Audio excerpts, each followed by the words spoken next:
There is a moment that almost everyone has experienced. You decide to change your life.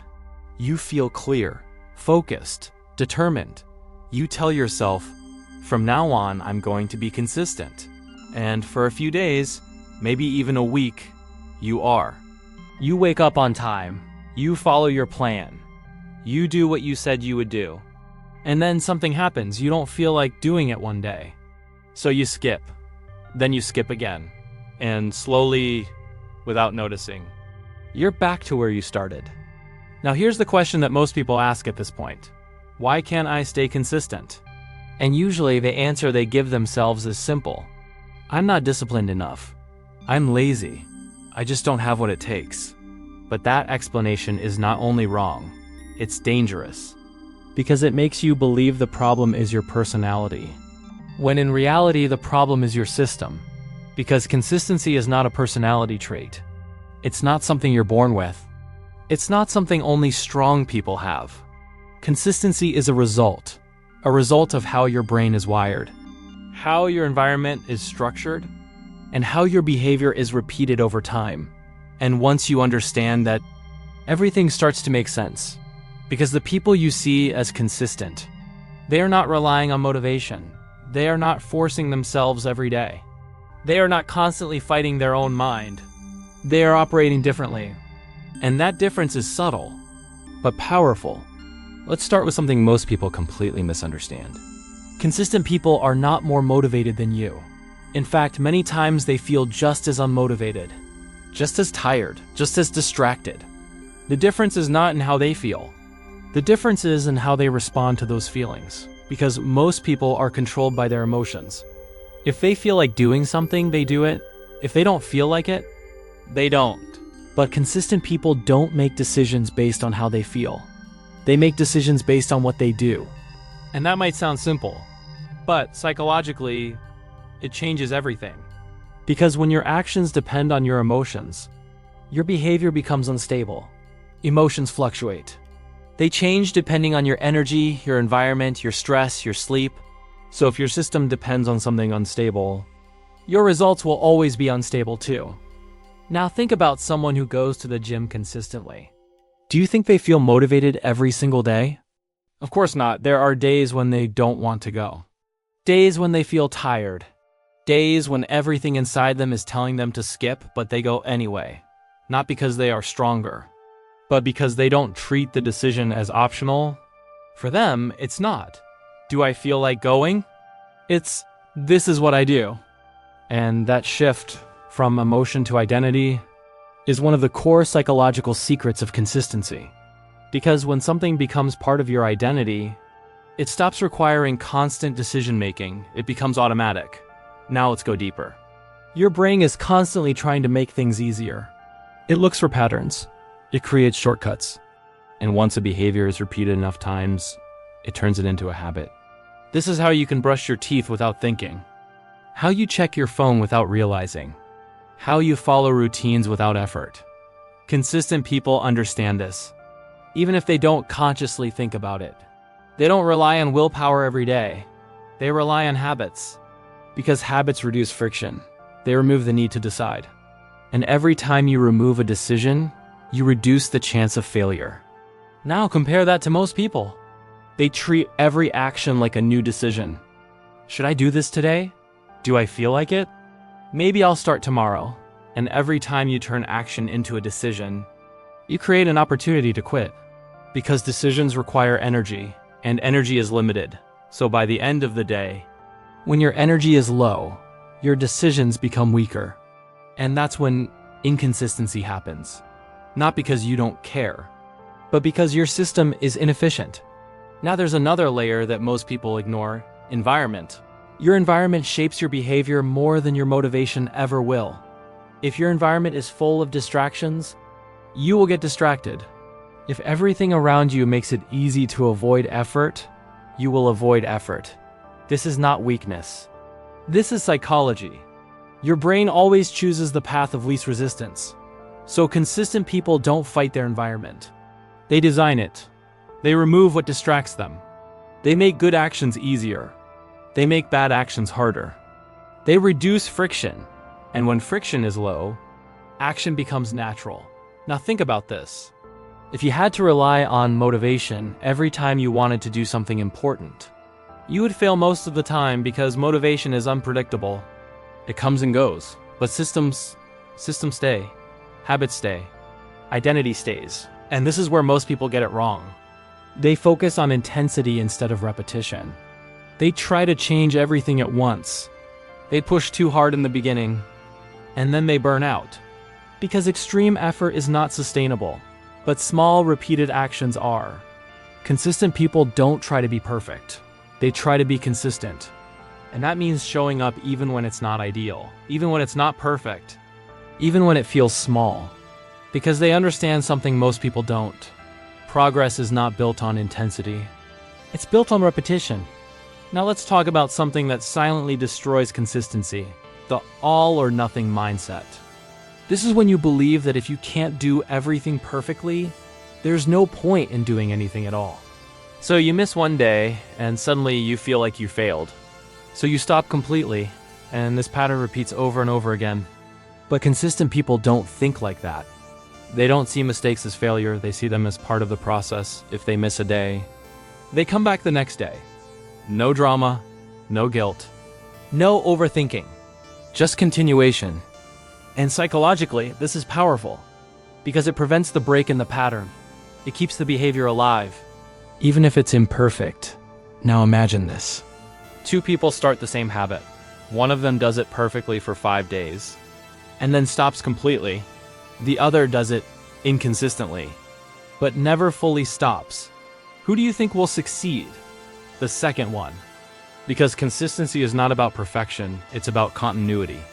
It's about not breaking the chain completely. Now here's something that changes everything. Consistent people don't rely on motivation because they know it's temporary. They build systems because they know systems last. And the moment you shift your focus from feeling motivated to building a system that works even when you don't feel like it, you stop depending on something unstable and you start building something real, something reliable, something that actually moves you forward. So if you've ever felt like you're not consistent enough, if you've ever blamed yourself for stopping, if you've ever thought that maybe you just don't have what it takes, understand this: you don't have a motivation problem. You have a system problem, and once you start fixing that system, consistency stops being something you chase and starts becoming something you naturally do. And once you begin to see consistency as a system instead of a personality trait, another layer becomes visible, one that most people never consciously notice. Consistent people don't just behave differently. They perceive effort differently. For most people, effort feels like a cost, something uncomfortable, something to avoid. But for consistent people, effort is not a warning signal. It's a normal part of the process. And that shift alone changes how the brain reacts to difficult tasks. Because your brain is constantly interpreting signals. If effort feels like something negative, your brain will resist it. If effort feels expected, your brain stops fighting it. So the question becomes, how does that shift happen? It starts with exposure. When you repeatedly face small amounts of effort and survive it without quitting, your brain recalibrates. It learns that discomfort is not dangerous. It learns that resistance is temporary. And slowly, effort becomes less intimidating. Now contrast that with someone who avoids discomfort. Every time something feels hard, they stop. They delay. They distract themselves. And their brain learns something very specific. Discomfort means stop. So the next time they feel resistance, the reaction is automatic. Avoid. This is how inconsistency is reinforced over time. Not through one big failure, but through repeated avoidance of small discomforts. Now let's go deeper into something even more subtle: predictability. Consistent people reduce variability in their behavior. They don't rely on random bursts of action. They create predictable patterns. Same time, same place, same action. And this matters because your brain loves predictability. It reduces the amount of energy required to act. When something becomes predictable, it becomes easier. Less friction, less resistance. This is why routines are so powerful. Not because they are exciting, but because they remove uncertainty. And uncertainty is one of the biggest sources of mental resistance. Now think about how most people approach their goals. They act when they feel like it. They skip when they don't. Their behavior is inconsistent, unpredictable, and every time they skip, they break the pattern. They reset the process. So they never reach the point where the behavior becomes automatic. Consistent people do the opposite. They protect the pattern. Even if the action is small, even if the result is minimal, they maintain the rhythm. Because once the rhythm is broken, restarting is harder than continuing. Now let's talk about identity at a deeper level. Earlier, we touched on the idea that consistent people act based on who they believe they are. But this goes further. Your brain is constantly trying to confirm your identity. If you believe you are someone inconsistent, your brain will look for evidence to support that belief. Every missed day becomes proof. Every failure reinforces the story. And over time, that story becomes stronger. But consistent people actively build a different narrative. They don't wait to become consistent. They start acting consistent first, even in small ways, and each small action becomes evidence. I showed up today, I followed through, I didn't quit, and that evidence accumulates until eventually the identity shifts. Now here's something critical. This shift doesn't happen through big actions. It happens through repeated small wins. Because your brain trusts repetition more than intensity. One big effort doesn't change your identity, but small repeated actions do. Now let's introduce another factor. Emotional neutrality. Most people attach too much emotion to their actions. If they feel good, they perform. If they feel bad, they stop. But consistent people operate closer to neutral. They don't need to feel excited. They don't need to feel inspired. They act even when they feel nothing. And that's powerful, because it removes dependency on emotional highs. It stabilizes behavior, it creates reliability. Now, this doesn't mean they don't feel emotions. It means emotions don't control their actions. And that distinction is everything. Because once your actions are no longer tied to your emotional state, consistency becomes possible. Now, let's talk about friction again, but from a more advanced perspective. Friction is not just about environment. It's also about clarity. If you don't know exactly what to do, your brain hesitates. Hesitation creates delay. Delay creates avoidance. So consistent people reduce cognitive friction. They make their actions clear, defined, simple. They don't wake up and ask, "What should I do today?" They already know. And that removes another layer of resistance. Because decision-making is one of the biggest drains on mental energy. The fewer decisions you have to make, the easier it is to act. Now combine all of this. Reduced friction, predictable routines, identity alignment, emotional neutrality, clear actions. What you get is a system that supports consistency automatically. Not perfectly, but reliably. And that's the key. Consistency is not about perfection. It's about reliability over time. Now let's address something most people struggle with: interruptions. Life is unpredictable. Things happen. Schedules break. Energy drops. And this is where most people lose everything. Because when their system breaks, they don't recover. They stop completely. But consistent people treat interruptions differently. They don't expect perfection. They expect disruption. And because they expect it, they prepare for it. They don't aim to never fail. They aim to recover quickly. If they miss one day, they come back the next. If they lose momentum, they rebuild it immediately. No overthinking. No guilt.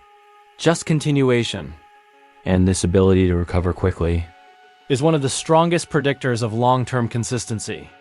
Because failure is not what breaks the system. Delay in recovery is. Now think about your own patterns. How many times did you stop not because of one mistake, but because you didn't return after it?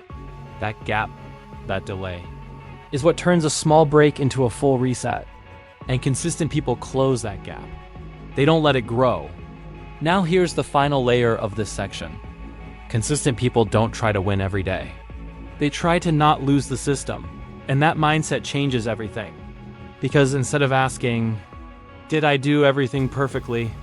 they ask, "Did I keep the pattern alive?" And as long as the answer is yes, they are still progressing, even if it doesn't feel like it. And over time, that quiet, repeated, imperfect action becomes something powerful. Because consistency is not loud. It doesn't feel intense, it doesn't feel dramatic. But it compounds, slowly, silently, until one day, the results become impossible to ignore. And when you finally understand how all of this works together, something shifts in a very quiet but powerful way. You stop trying to become a different person overnight. You stop chasing intensity, you stop waiting for the perfect moment. And you start focusing on something much simpler. Something much more controllable. You start focusing on what you can repeat. Because at the core of every consistent person, there is one principle that defines everything they do. They optimize for repetition, not perfection. They don't ask, how much can I do today? They ask, what can I do today that I can repeat tomorrow? And that question changes everything. Because the moment you focus on what is repeatable, you naturally reduce the pressure. You reduce the friction. You remove the need to be perfect. And your brain becomes more willing to engage. Now, this is where most people make a critical mistake. They underestimate the power of small actions. They think that if something is small, it doesn't matter, that it won't create real change. But psychologically, small actions are the only ones that consistently bypass resistance. They are easy to start, easy to maintain, easy to repeat. And repetition is what rewires your brain. Not intensity, not bursts of motivation, but repetition. Now imagine this. You choose one simple action, something so small that it feels almost insignificant, and you do it every day, no matter what, even on your worst days, even when you don't feel like it, even when you're tired. You still do it. That action becomes a signal to your brain that something is changing. And every time you repeat it, the signal gets stronger, until eventually it becomes automatic. And once something becomes automatic, it stops requiring effort. Now here's where things become even more interesting. Consistency is not just about what you do. It's about what you stop negotiating. Most people negotiate everything. Should I do this today? Maybe I can skip. I'll do it later. And every negotiation creates a gap. A space where inconsistency can enter. But consistent people remove negotiation from certain behaviors. They decide once, and then they follow through without questioning it every day. Not because they are forcing themselves, but because they eliminated the decision. And when there's no decision, there is no hesitation. Now let's bring this into something practical. If you want to become consistent, you don't start by changing everything. You start by choosing one behavior, one action, and you protect it. You treat it as non-negotiable, not because it's big, but because it represents something. It represents who you are becoming. And over time, that one behavior becomes stable, then you add another. And another, not all at once, but gradually. And this is how real systems are built, layer by layer. Now, another important shift. You stop relying on motivation to start. Instead, you rely on structure. You define when you act. Where you act, how you act, you remove ambiguity. Because ambiguity creates delay, and delay leads to avoidance. So you make your system clear, specific, almost automatic. For example, instead of saying, I'll work out more, you define, I will work out at 7 a.m. in this place. That level of clarity reduces friction. It removes uncertainty. It makes action easier. Now let's talk about something that changes how you see progress. You stop measuring success by results and start measuring it by consistency. Because results are delayed. They take time. And if you depend on them to stay motivated, you will lose motivation before they appear. But consistency is immediate. You either showed up today or you didn't. And that gives your brain instant feedback. It reinforces the behavior. It keeps the system alive. Now, here's something that makes all of this sustainable. You learn how to recover quickly, because no matter how strong your system is, you will have bad days. Days when you miss. Days when things don't go as planned. And that's normal. The difference is not in avoiding those days. It's in how you respond to them. Most people treat a missed day as failure. They feel guilty. They overthink. They delay restarting. And that delay breaks the system. But Consistent people treat it differently. They don't dramatize it. They don't turn it into a story. They simply return as soon as possible. And that ability to return quickly is what keeps the system alive over time. Now let's bring everything together. Consistency is not about being perfect. It's not about feeling motivated. It's not about forcing yourself every day. It's about building a system that makes action easier than avoidance. A system where the actions are small enough to repeat, the environment supports the behavior, the identity aligns with the action, the decisions are minimized, the recovery is fast, and when all of these elements work together, consistency stops being something difficult. It becomes natural. Now imagine your life if you operated like this. You don't need to feel ready. You don't need to wait. You don't depend on emotion. You simply act. Again and again. Calmly, without drama, without pressure. And over time, those small repeated actions start to accumulate. They start to build something real, something stable, something that doesn't disappear after a few days. And eventually, you become the person you once thought required motivation. But now, it doesn't feel forced. It doesn't feel difficult. It just feels normal. Because that's what consistency really is. Not a trait, not a talent, but a system that you chose to build.